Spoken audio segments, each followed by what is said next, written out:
Hello, welcome, Cabbage here. In Monster Strike, let's look at the Super Extreme Quest for All for One, the Super Extreme Quest for the My Hero Academia collaboration.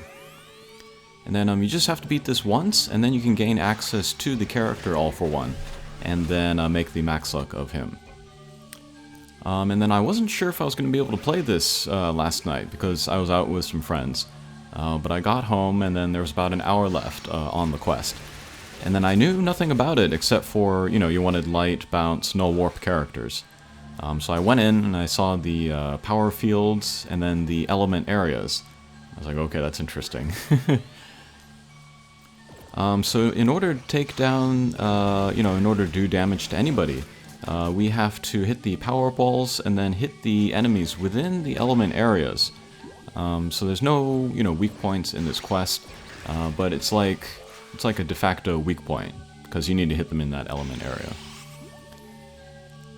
The anti-pierce guys, I think you can just hit them in the element area. You don't need to hit the power-up wall first, so that's kind of nice. And then all the other little guys, you have to hit 2 power-up walls. You don't need to hit 3.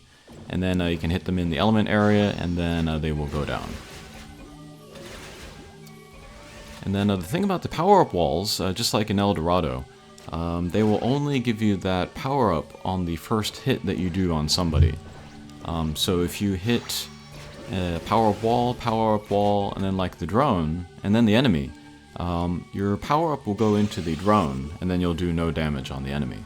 So yeah, you need to be very kind of careful with your angles.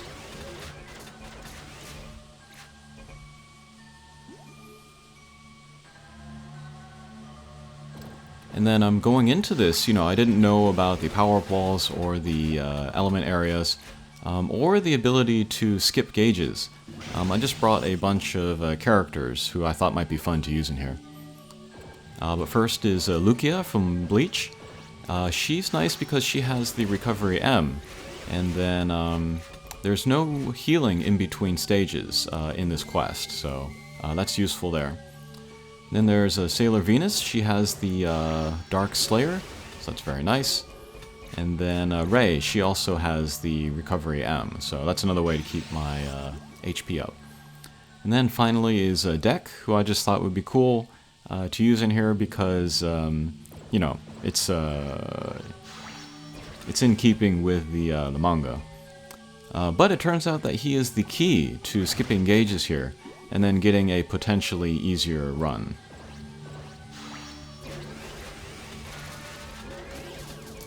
And then in order to skip the gauges, you want to get Deku's strike shot up. You can do that either with, Strike Haste Ableberry, or you can just be very bad at the mission like I am now and taking lots of turns to get through. And then all of the other characters that I am using, it's not necessary to bring a bunch of Hatcher monsters. I've seen people get clears with 3 of Shingoki. That's the drop monster that looks like a traffic signal. And then he is a light, bounce, power type. And power types are nice in this quest because they get an extra bonus from the power wall. So yeah, that's why people are using him. But I feel like you could use almost anybody, like Fenrir even.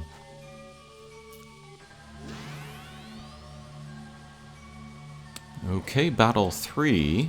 Let's see if I can just take down the anti-pierce guys with just hitting them in the element wall. So yeah. Especially the one on the right, that's easy to understand because all of my power-ups were gone by that point, but still was able to take down the little guy.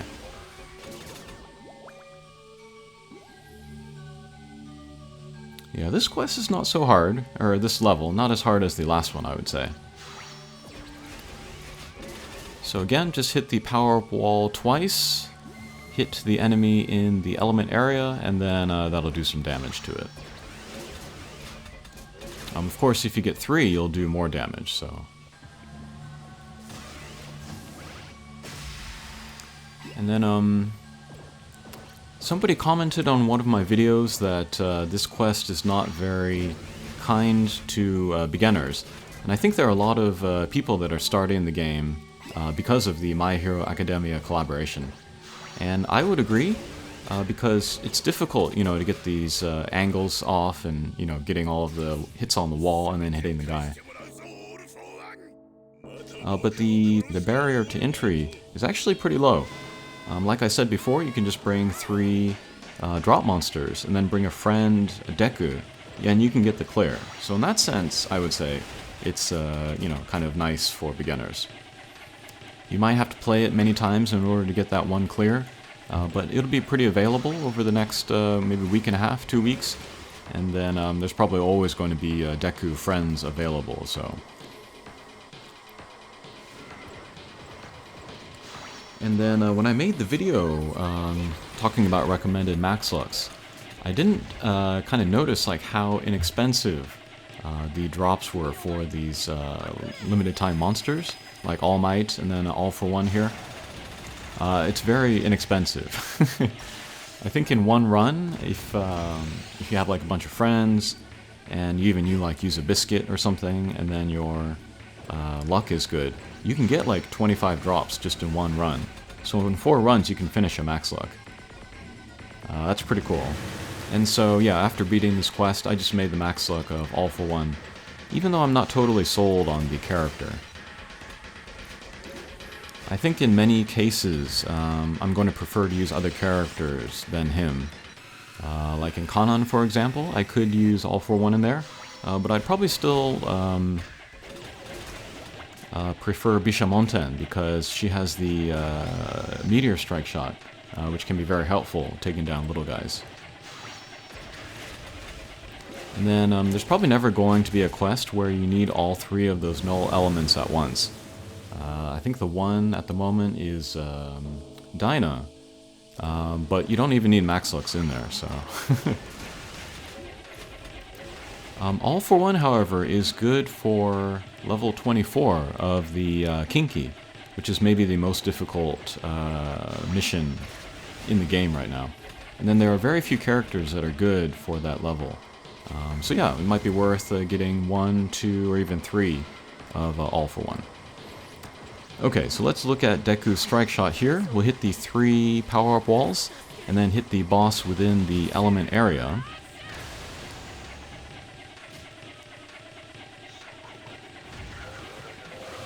And that will be the clear.